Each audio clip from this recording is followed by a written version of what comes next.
Capítulo 5. La Pobla de Beibís. Los jinetes del Apocalipsis. 1288-1416. La primera despoblación de la Vilanova de Rugat fue breve, más breve incluso que la cercana Vila Real de Montaverner. En efecto, todo parece indicar que ya hacia 1279 la Pobla volvía a contar con una parroquia.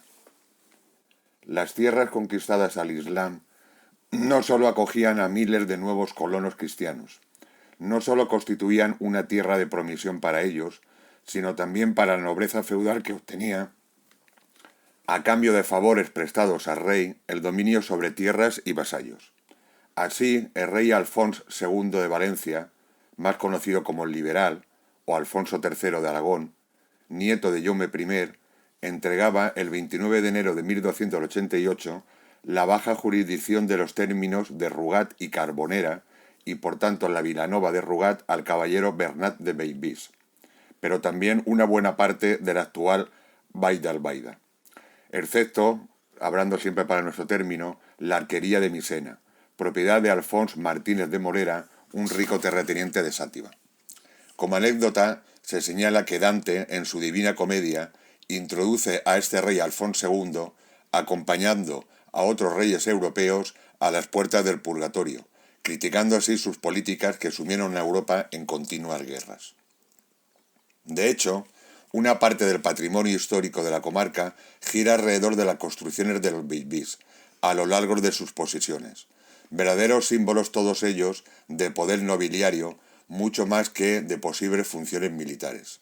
Así tenemos, o se han conservado en parte, el Palau de Rugat, la Torre de Bellús, el Palau de Benissuera o el Castell Palau de las 4 torres de Bélchida, de las cuales solamente quedan una. Del gran poder de los Beibís en la comarca es el hecho que durante décadas también fue conocida en nuestra Pobla como la Pobla de Beibís. La historia de este linaje nobiliario del Beibís es común a otros muchos en Aragón, Castilla o en el resto de la cristiandad europea. Bernat de Beibís fue un caballero de origen catalán que participó en varias guerras junto a los reyes aragoneses, además de ayudarles económicamente. Se ha escrito el origen de esta familia comenzando por el caballero Arnau o Arnardo Beibís, que logró una gran fortuna por escapárselas muchas veces que le tenían prisioneros los musulmanes. Por su valor y experiencia y por sus nobles acciones, escribe el cronista, casó con la hija de Armengol, conde de Urgell, y tuvo por hijo a Pedro, que habiendo pasado a servir al rey de Castilla, mereció el título de ricombre.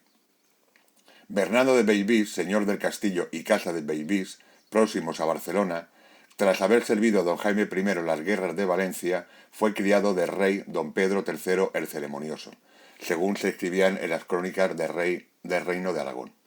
Como vemos en esta diapositiva, este es el documento real que donaba la Vilanova a el caballero Bernat de Beibís. Hemos hablado que la corona cedía a los Beibís la baja jurisdicción. ¿Qué significa la baja jurisdicción? Que el rey entregaba a un noble, como fue el caso de la Vilanova de Rugat, el derecho a percibir rentas feudales de los campesinos. Esto es, rentas derivadas no de la propiedad del noble, sino solamente por ser el señor. ¿Qué rentas eran estas? El derecho de paso, el monopolio señorial sobre la taberna, sobre el horno, sobre el molino, sobre la almásera, sobre la bodega, los bosques, los montes, los prados, las dehesas, los ríos, etc. Pero no le entregó la plena jurisdicción para el caso de la Pobla, por el cual el señor no podía imponer penas físicas a los posibles detenidos como azotar, amputar o condenar a muerte. Dado que la Pobla de Rugat había nacido como una población con derechos francos, sus señores apenas tuvieron propiedades útiles sobre su término.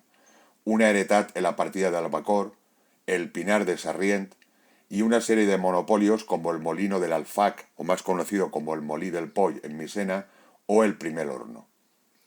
Por el contrario, los territorios predominantemente musulmanes, como Bélchida, Castelló de Rugat, la ladera del Benicadell, etc., son los que realmente aportaban una gran riqueza a los Beibís, puesto que sus pobladores musulmanes trabajaban casi como esclavos, sin los derechos de los propietarios cristianos de la Pobla.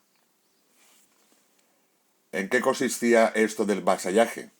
Era una ceremonia que en una sociedad llena de símbolos como era la Edad Media, llevaba consigo una ceremonia muy estudiada. Afortunadamente tenemos la descripción del juramento de vasallaje de los hombres de la Pobla de Rugat a Jaume Romeu i Ansol un 16 de septiembre de 1427. Imaginemos que el señor se ha sentado en el porche de la corte, más o menos enfrente de la actual Casa de Cultura y Hogar de los Jubilados. Sentado en esa silla señorial, el párroco lleva el libro misal de pergaminos encuadernado por artesanos mudéjares de la molería de Sátiva. El caballero Romeu coge el libro, mientras todos arrodillados delante de Romeu juran por Dios y sobre los santos evangelios. Y seguidamente en la ceremonia de vasallaje, que es el juramento sobre los santos evangelios de mans y de boca. ¿Qué quiere decir esto? Que cada uno de los hombres besaba en la mano del Señor y en segundo lugar le besaba en la boca. Después de esto hacían el juramento ante el libro misal y el juramento de vasallaje estaba completado. ¿Cómo era esta Pobla del siglo XIV? Era un pueblo de cristianos, unas 40 casas, entre 180 y 200 habitantes, en la que apenas quedan ya poblados islámicos si comparamos el término anterior a la conquista cristiana y el correspondiente al año 1400, en el cual tan solo quedaban poblados, seguramente también por cristianos, los lugares de Rafalganim, Benifomet, Sara, Marchirent y Arrafalet. Un documento de 1376 nos permite una radiografía de sus pobladores. Joan Berenguer Bernat Ribelles, Pere Gascó, Miquel Marco, Jaume Calp, Arnau Pere Jaume Llevelí, Jaume Migall, Bernat Ferriol, Andreu Forà, Berenguer Siva, Arnau Camarasa, Pere Botet, Guillem Figuera, Francesc Ferriol, los hermanos también Antoni, Jaume y Domingo d'Espí, el actual apellido Espí que proviene de la Occitania en la actual Francia. Berenguer Pons, Nadal d'Avellà, Esteve Rochet, Romeu Martí, Bertomeu y Jaume d'Albelda, Ramón Maguerola, Pascual Bella, Domènec Delfic, de origen griego, y Bertomeu Bosca. Como vemos, predominan en este momento los apellidos catalanes. A pesar que la colonización cristiana trajo catalanes, aragoneses, navarros, castellanos, occitanos, griegos, malteses, italianos, todos con sus lenguas y culturas, la evolución es muy parecida a Argentina, donde predominó la migración italiana, aunque el idioma predominante lógicamente es el castellano. En el antiguo Reino de Valencia, Jaume I decretó que la lengua de la administración no fuera el latín, sino una lengua romance como el catalán, por lo que en algunos territorios del Reino de Valencia era necesario el valenciano y en los del interior el aragonés, ahora casi desaparecido.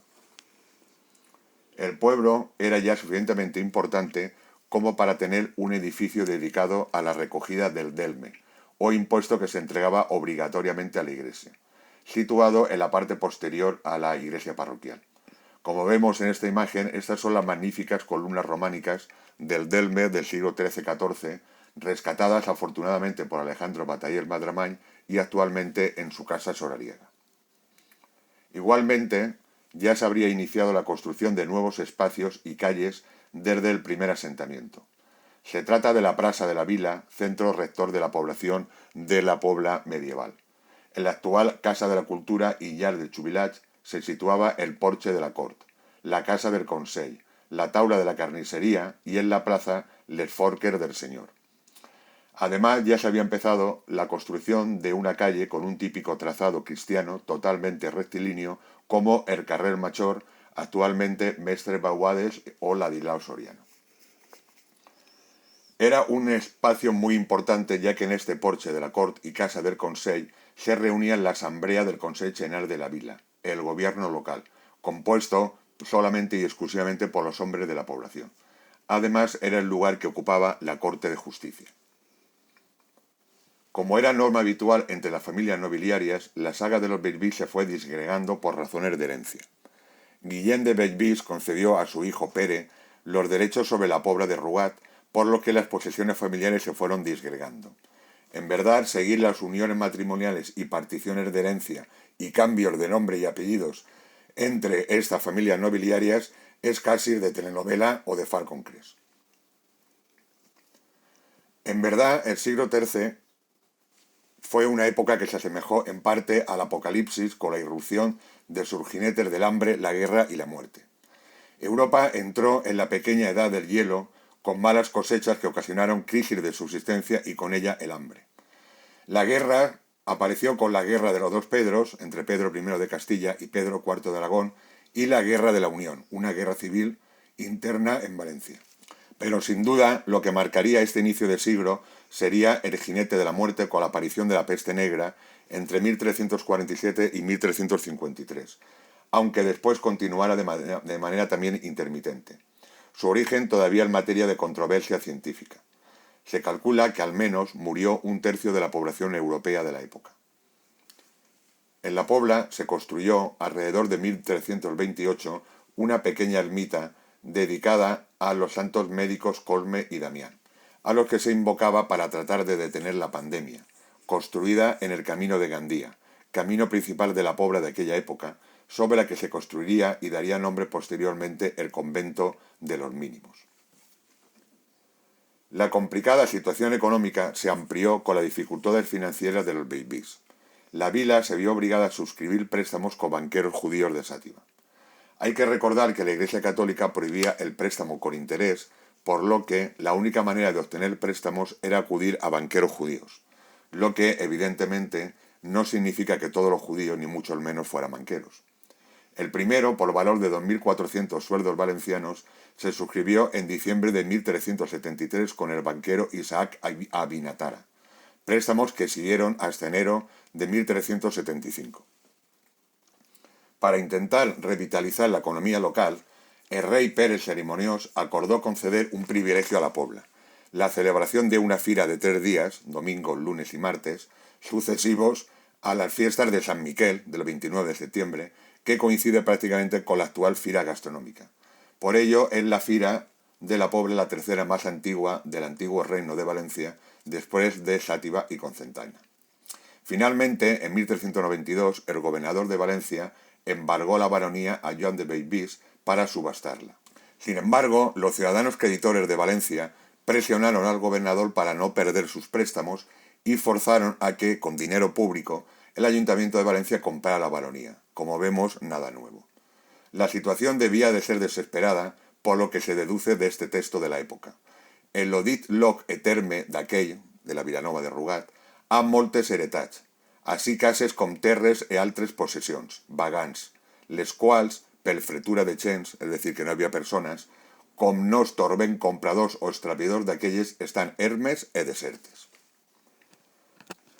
Para volver a poblarla y recuperar préstamos, se puso en marcha una gran operación de marketing. Ahora se pasaba a llamar Francavila de Rugat, es decir, un pueblo que sonara más aún a franco de derechos señoriales, es decir, un pueblo que sonara a que no se pagaban prácticamente impuestos a los señores y así intentar repoblarla nuevamente de agricultores. Es más, se consiguió enviar una delegación a Córcega, en la que estaba el rey Martín I el Humano, en febrero de 1397, en la cual se consiguió nuevos privilegios a los pobladores de La Pobla, como la exención de pagar derechos como el peaje, el portazgo, derechos de aduanas, etc. Y más tarde también se consiguió la exención de pagar la gabella o impuesto real que gravaba el consumo de la sal. Finalmente, los berbís recuperaron la Francavila de Rugat y durante un breve tiempo La Pobla tendría una señora noble, Ramoneta Costa. Sin embargo, Ramoneta Costa no pudo hacerse cargo de las deudas y de los acreedores. Como sus vasallos no querían cargar obviamente y lógicamente con sus deudas, abandonaron el pueblo. Por ello, por segunda vez, al menos entre 1416 y 1421, La Pobla quedaría derrencrida y desamada, esto es, totalmente despoblada.